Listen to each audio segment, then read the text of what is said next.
अस्सलाम वालेकुम जी। मैं थोड़ा अपना मीर नमान चिश्ती से तुम वेंदे पे मेरा यूट्यूब चैनल नमान लैलपुरिया। सुनाओ की हाल चाल है मेरे वीर। उम्मीद करता सब ठीक ठाक हो गए। अज का विलॉग करते हैं शुरू जनाब। अज काफ़ी दिनों तो बाद मैं विलॉग बना रहा हूँ क्योंकि तुम पता सर्दी बहुत ज़्यादा तो जिम्मेदारियाँ काम दी मसरूफियात नहीं होंगी कि वीडियो बना नहीं सकते। अज बैठे हैं जनाब हाजी अहमद याद कितने छप्पा रेट। मैं सोचा भी आज विलॉग ही बना दिया क्या ना कि पुराने वक्तों की गल है कि कुछ मैंने जा रहे हैं टुरते टुरते सफ़र कर रहे हैं कि उन्होंने दो मेंढक जड़े ना टोए डिग पे।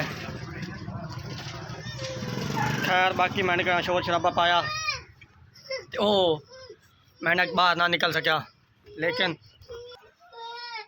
ना निकल सके तो उन्हें पिछले जड़े बाहर खलोते मेंढक उन्हें सोचा कि इतने खलोता तो मार जा इन्हें मार जाना है। चलिए आप चलिए उन्हें जो कई चले गए कई खड़े रहे। लेकिन जो बाहर लिया गल सुन के ना अंदरले मेंढका जो तो बाहरले मेंढका की गल सुन के अंदरले मेंढक दो जो एक मेंढक डड्डू जड़ा है वह उतना ही दम तोड़ के मार गया। खैर दूसरे डड्डू ने कोशिश की थी जंप मारता रहा कभी किसी जगह तो कभी किसी जगह तो कभी किसी जगह जंप मारता रहा मारदा मारदा मारदा बाहर ले रोकन भाई तू मार जाना भुखा प्यासा है तो ना कोशिश कर। लेकिन किस्सा मुख्तसर के उन्हें जंप मारने ना छड़े कोशिश करता रहा तो बाहर निकल आया टोए चू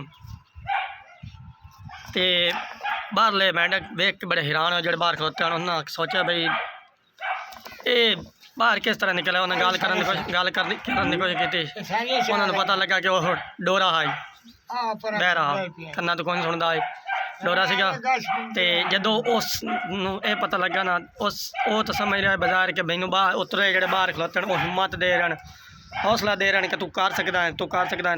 मैं उन्होंने हिम्मत करके बाहर निकलिया तो अगर मैनू बाहर लिया आवाज़ सुनी जाती ना भाई तू नहीं कर सकता नहीं कर सकता तो फिर मैं कभी नहीं निकल सकता। लिहाजा ये गल करने का मकसद ये है कि जेडे अजकल लोग जड़े ना बाहर दे उतरले लोग वो गल्लां कर देन कि ये काम तो तू कर नहीं सकता तू कर भी नहीं सकता तेरे को होने नहीं है तू कभी कामयाब नहीं होना। तुसी एक तरह उस टाइम डोरे हो जाना उन्होंने गल्लां ना रखो कन्ना ते ना रखो आने वाला दौर है तुसी कामयाब हो जासो इंशाअल्लाह। ये वादा है अपना तो अल्लाह ताला किसी की कभी मेहनत रायगा नहीं जावन देंदा।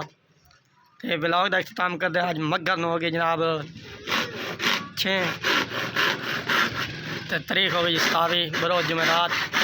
तो ब्लॉग ख़त्म करते हैं जी।